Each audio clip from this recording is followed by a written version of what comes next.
Ang bahay ng Diyos, mga kapatid, ay ang iglesia ng Diyos yung nasa Biblia. Yun ang itinuturo ko sa inyo eh.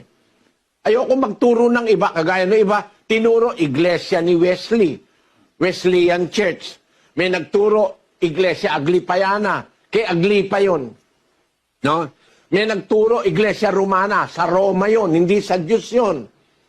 May nagturo iglesia Metodista. Kung ano-ano. Ang nasa Biblia, iglesia ng Diyos. Yun ang bahay ng Diyos. Sa loob ng bahay, doon ka dapat sumunod sa utos.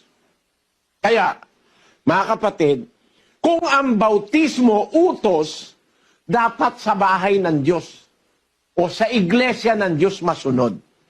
Nabautismuhan ka, hindi sa iglesia ng Diyos, kundi sa iglesia ang itinayo ng tao, walang kwenta bautismo mo. Nabautismuhan ka sa iglesia ang itinayo ng tao, hindi naman yung iglesia na nasa Biblia, walang kwenta bautismo mo. Kasi ang kalooban ng Diyos, yung kanyang iniuutos, masunod sa bahay niya.